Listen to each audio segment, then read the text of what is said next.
Kwa sasa siulizi dadangu Martha na Dr. Kalonzo Musyoka. Sasa hii maneno hata sijui kama inatakiwa kupelekwa kotini.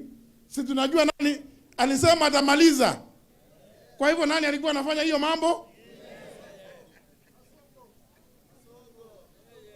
Nikamwambia cabinet is for jadiliana haya mambo. Ni kumaanisha hata cabinet unaivuruta ikue iko part of that cover up. Na vijana wetu ni wengi wameuawa, wengine mpaka wa leo tujui wako wapi. Relatives, parents are grieving. Nikamwambia Rais Ruto, hili si jambo rahisi. Hao wazazi, mimi nilikuwa na bahati, nilikuja kwako ukaachilia, ukasema ukapigia Nurdin na kijana yangu akaachiliwa. Nurdin alisema Your Excellency in 1 hour atakuwa ameachiliwa. Na kweli within 1 hour alikuwa ameachiliwa. Sasa dadangu Martha, ndugu yangu Stephen Kalonzo Musyoka, ndugu yangu Eugene, wanasheria wakuu, do we need to go to kweli wa Kenya? Hilo ndilo swali nilikuwa nauliza. Na nilikuwa naiweka at his doorstep. At his doorstep. Sorry. Kwa sababu nani amefanya hiyo maneno? Alafu ati anasema watu wakikutana wakuwe na agenda ya kuambia watu ati atakuwa ataongea yake iko mtihani itakuwa ikifanywa, ati watu watajua ati ameweka hospitali, amejenga manyumba. Ni kazi ya national government kujenga manyumba? Na Wakenya, mimi nataka kutoa mjadala leo. Tuacheni governors, ndugu yangu rafiki yangu Kahiga.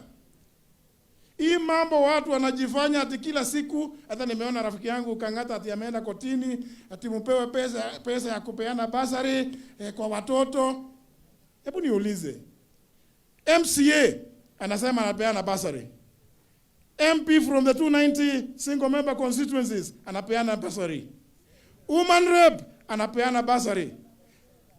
Governor anapeana basari. Minister anapeana basari. President anapeana basari. Wapi formula ya kupeana hizo basari? Why are we reducing ourselves? Ruto has made himself an imperial president. Watu hawa wakienda pale kwa kupiga magoti. Governors, tafadhali, don't go to beg that person. Mtu mmoja ati mkienda pale, ati governor mkienda, tafadhali tungetaka tupewe. Kwani ni tafadhali, si katiba inasema mpewe? Rais Kibaki gave us free education. Can we implement free primary, free secondary education? Tuachane na mambo ya basari. Hiyo pesa ipelekwe kwa mashule. Kwani hiyo iwezekani? Dr. Fred Matiang'i, I'm very happy about what you did in that ministry. I mean, we know how many children are in school. Hii mambo ya basari we are being put to be beggars. Tukue ni watu tunataka governor anakuja, unajua tunataka mnawatilie pesa tukapeane basari. Niliona juzi National Assembly rafiki yangu Robert Mbui, tunataka hii CDF tukapeane basari. Jameni, hii lazima tukome, na itakoma tu kwa njia moja. Hii mtu, na wacha niwaambie kwa sababu gani.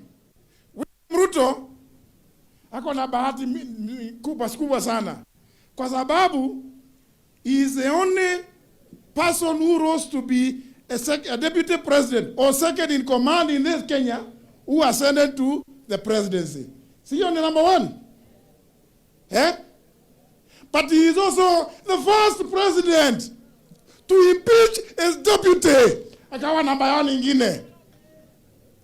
Ni kweli? Now he is going to be number 1 in being the first president to do 1 term. Kwa sababu anapenda kuwa number 1, Kutoka hapo wa Munyoro leo tumemwambia hiyo number 1 yako utazidi, tutakuongezea. You be number 1 president to do 1 term. Harambee! Harambee! Asanteni sana. Mungu awabariki.